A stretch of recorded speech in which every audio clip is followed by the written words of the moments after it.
Bonked my head on a hatchback. And speaking of heads, thank you BetterHelp for sponsoring this episode.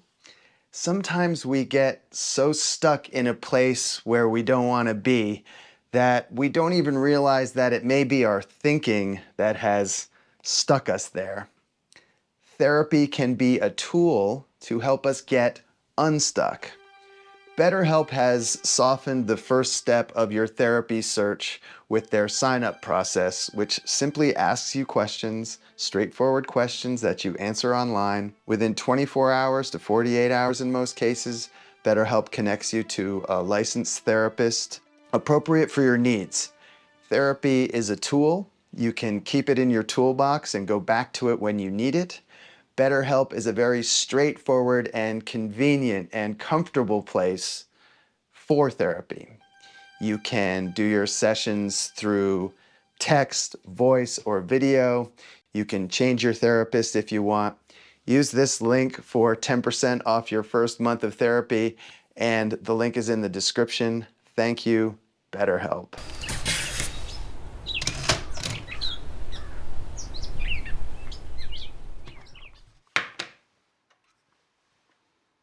It took me well over a month to make the new fourth turning videos, but the first comment on the Patreon said, "You should make a video about screws." I want to harvest the cold shoe from this GoPro 8 thing to make a monitor mount, and that will require screws, so here goes. I rarely use nails because screws are better for at least two reasons. One, you can get a tighter connection with a screw than with a nail. And two, you can take the thing apart if it's assembled with screws.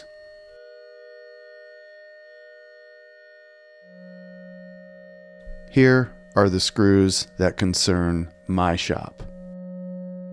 Over 99% of my screws are tapping screws, the pointy kind that can dig its own hole. Over 99% of my screws are Phillips head.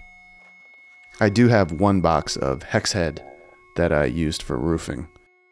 Flathead screws are banned. Phillips, Harry.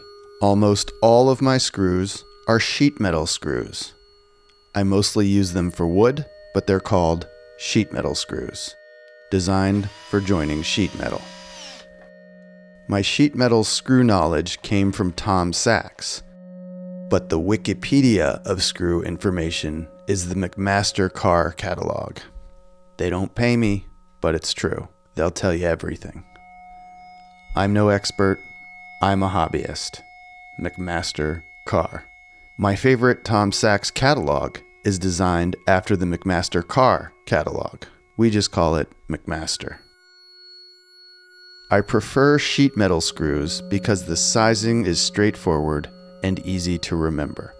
The smallest sheet metal screws that I use are number 2. Yay big. The largest sheet metal screws in the shop are number 14s. Yay big.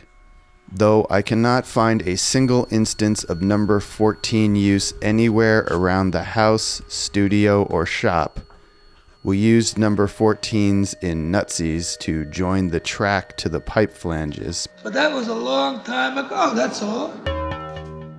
The most common screws I use are probably number 8s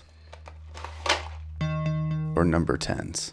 Now the number 2, number 14, number 8, refers to the shaft and head diameters, but the numbers don't correlate to anything as far as I can tell. A number 2 is 0.086 inches in diameter, but who cares?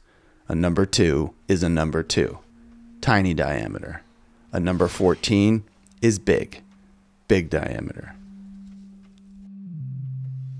Length.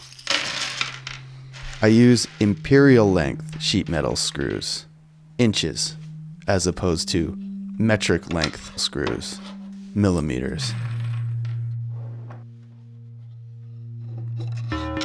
Woodworking, I do in inches. Mechanic stuff I do in metric. Tom Sachs once told me that imperial measurement yields more harmonious proportions than does metric measurement. My sheet metal screws I stock in 1/2 inch lengths to 1.5 inch lengths in most diameters. I generally stock screws in 1/4 inch length intervals, 1/2 inch, 3/4 inch, 1 inch, 1 1/4 inch, and 1.5 inch. I use 2 head types, flathead and roundhead, aka panhead. So when buying sheet metal screws, I ask for or look for 2 numbers and the head type. Number 6, 3/4 inch panhead, or what have you. Beware that Phillips screws come in 3 major sizes, requiring 3 sizes of screwdrivers. Little guys use a number 1 bit screwdriver. Medium, that is most screws, use a number 2 screwdriver, and big screws use a number 3 screwdriver. Too big don't fit, too small will strip. Most people don't know this. Generally speaking, plywood does not need to be pilot drilled to prevent splitting. Generally speaking, every other kind of board does. There are 2 types of pilot holes we drill depending upon the application. We pre-drill a pilot hole when we want our screw to tightly grip or tap our wood. To hang a hook, for instance.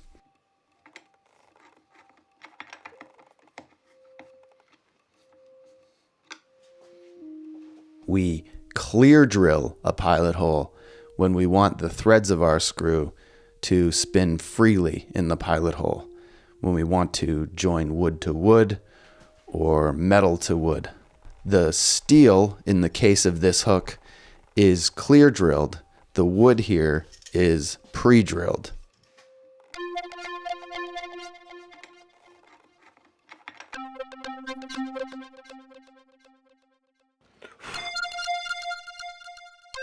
For form's sake, we countersink when using flathead screws.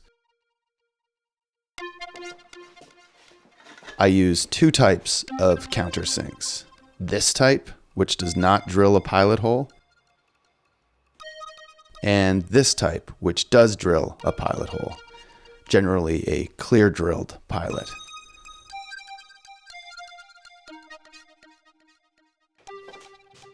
Let's make that monitor mount. I'm going to harvest this cold shoe from a GoPro 8 media mod, which I've never used and will never use. It was a hand-me-down. I'll leave the cold shoe on the media mod while I drill it so I can clamp the cold shoe more easily than if I removed it before drilling. I use a center punch to dent the steel so the countersink bit won't skate out.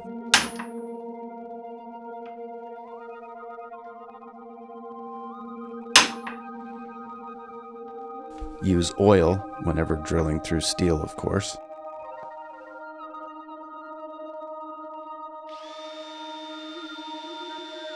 This should be the correct diameter to countersink my 1/2 inch number 2s.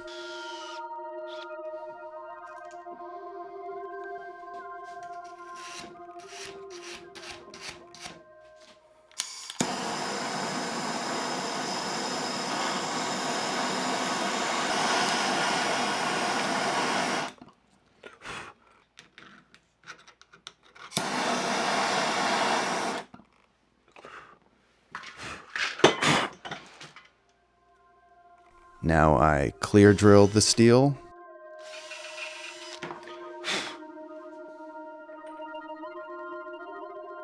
Mark the 2x2 with a pencil. I center punch the wood, but pros probably don't. Pre-drill for my number 2s, probably overkill, but I'm going for precision here. screw it down, flush and smooth.